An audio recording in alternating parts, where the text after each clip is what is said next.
Vous aimeriez être plus à l'aise à l'oral, vous avez peut-être des réunions à tenir, une soutenance à faire, ou alors vous aimeriez tout simplement, dans vos interactions avec diverses personnes, réussir à gagner en aisance relationnelle. Regardez tout de suite cette vidéo.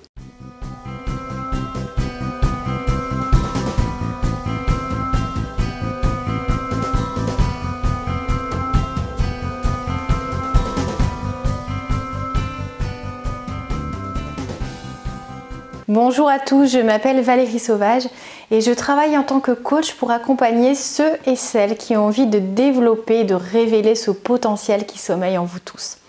Alors si aujourd'hui vous êtes en train de découvrir cette vidéo, c'est que vous avez envie de gagner en aisance. L'oral n'est peut-être pas votre fort, vous êtes peut-être excellent en esprit de synthèse, en créativité pour mener à bien un projet, mais lorsqu'il s'agit de le retranscrire à l'oral, peut-être devant certaines personnes, de la direction ou des clients, vous pouvez vous sentir un peu moins confortable dans l'exercice. Je voulais vous donner 2 clés aujourd'hui. Il en existe beaucoup. C'est un accompagnement complet qui vous permet finalement de franchir un pas et de lever différents blocages, mais au moins avec ces 2 astuces, vous allez déjà avancer grandement.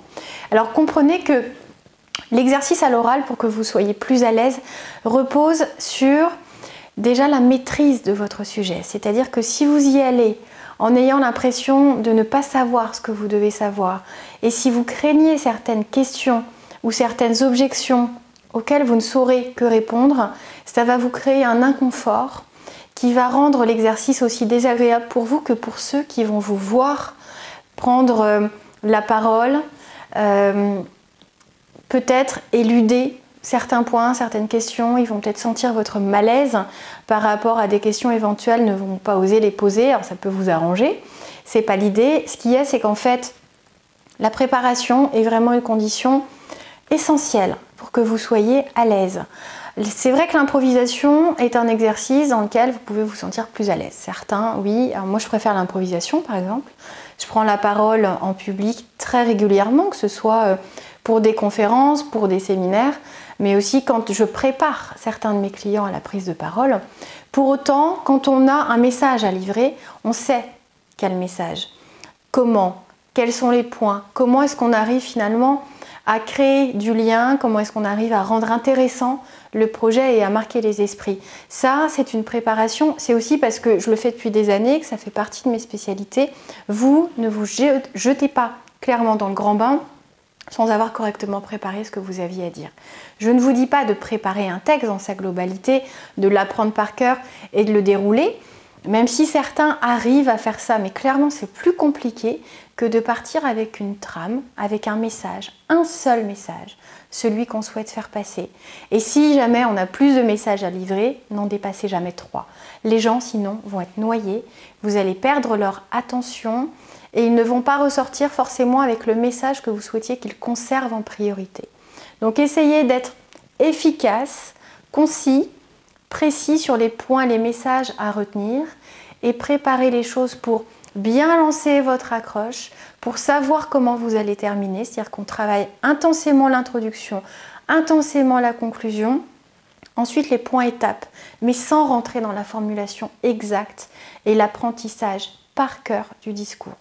Ce sont des clés qui vont vous permettre finalement de vous concentrer sur le message. Vous devez l'identifier avant. Donc cette préparation passe par une identification du ou des messages à faire passer et puis une bonne accroche. Ne partez pas sur de l'humour si vous n'êtes pas sûr de maîtriser la chose ou si vous n'êtes pas sûr que ce public va accrocher. C'est vraiment un exercice compliqué de tenter la chose.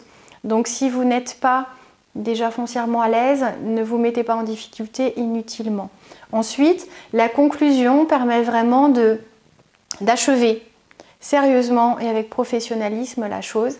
Montrer que vous êtes arrivé là où vous vouliez arriver et que le message central, vous l'avez délivré. Soyez ouvert aux questions, montrez que finalement vous êtes à l'aise et même si vous ne savez pas répondre à toutes les questions, soyez transparent. Ne répondez pas à côté histoire de répondre quelque chose. Préférez répondre que vous reviendrez vers vos interlocuteurs avec la réponse vraiment détaillée, ayant un doute sur certains points. Et la personne comprendra ce côté humain. Tout le monde ne maîtrise pas tout. Même si vous intervenez avec un message à passer, personne ne demande à ce que vous ayez travaillé le sujet non plus plus que ce qu'il y avait à faire. Vous connaissez votre sujet, mais vous pouvez avoir des questions ou des objections vraiment pertinentes qui demandent vérification, ou en tout cas vérification de certaines sources. Donc n'allez pas vous mettre en difficulté une nouvelle fois inutilement. Autre chose, un autre point, quand on n'est pas à l'aise vraiment sur le travail, sur l'exercice de présentation à l'oral, il est important de travailler sa posture et sa respiration. Donc sa posture, c'est vraiment l'attitude, l'ancrage que vous allez avoir dans le sol, le positionnement de vos épaules, de vos bras, de votre menton. Donc le menton, il n'est pas relevé comme ça, il n'est pas comme ça, on n'est pas fuyant, on regarde son public, on ne regarde pas qu'une seule personne, on essaye de partager son regard sur différentes personnes. Ensuite, on essaye d'être aussi souriant que possible. Je ne dis pas d'accrocher un sourire béat et idiot tout le long d'un discours, c'est pas du tout l'idée, mais essayez de vous montrer accessible. Ce sourire montre que vous êtes accessible, que voilà, vous êtes peut-être expert dans un domaine, en tout cas sur un sujet, mais que pour autant, s'il y a une interaction souhaitée de la part de votre public, qu'ils se sentent à l'aise pour le faire. Ensuite, l'ancrage, c'est parce que vous avez peut-être déjà remarqué que certaines personnes à l'oral gigotent. Elles passent d'une jambe sur l'autre, elles ne savent pas où mettre leurs mains, elles appuient sans arrêt sur leur crayon en faisant du bruit. Essayez d'éviter tout mouvement parasite. Vous ancrez. Il y a des exercices spécifiques quand on travaille la prise de parole en public. Vous ancrez vraiment confortablement au sol. Vous choisissez une tenue confortable qui va vous permettre de le faire. Ne soyez pas sur des talons aiguilles trop fins si jamais ce n'est pas votre cas. Bon, si vous êtes une femme, hein, il n'y a aucun doute sur l'idée développée. En tout cas, essayez de viser une tenue professionnelle, pleine de crédibilité, mais également visez votre confort pour que vous ne soyez pas non plus sur un terrain inconfortable si vous avez visé quelque chose sur lequel vous tirez sans arrêt ou qui vous fait mal aux pieds ou qui est sale ou que vous voulez cacher et finalement ça vous déconcentre du message que vous avez à passer. Ensuite, votre souffle. Je disais que c'est le deuxième point, on pourrait presque le dissocier, la posture et le souffle. En tout cas, c'est ce travail de votre attitude intérieure et extérieure qui va vous aider à être plus à l'aise sur l'exercice à l'oral. C'est-à-dire que vous allez vraiment pouvoir délivrer votre message sans être gêné par un manque de souffle. Et ça, c'est par la maîtrise de votre respiration. Je vais vous dédier vraiment une vidéo sur ce thème que je vous invite à aller voir, découvrir avec le souffle et la posture, comment on peut gagner en crédibilité, notamment à l'oral. J'espère que cette vidéo saura vous aider. Sachez que la prise de parole en public, c'est un art. Donc ce n'est pas simplement quelque chose qu'on apprend. Ça n'est pas inné non plus, donc c'est une excellente nouvelle. Ça se travaille très vite. Et après, vous verrez que l'inconfort fait place au plaisir. C'est tout ce que je vous souhaite. Et si vous voulez y parvenir, je vous invite à me contacter par le biais du site challengeyourself.fr. Abonnez-vous, c'est gratuit. Vous bénéficierez d'énormément de motivation, d'enthousiasme et de conseils à travers les vidéos que je vous offre chaque semaine. À très bientôt, au revoir.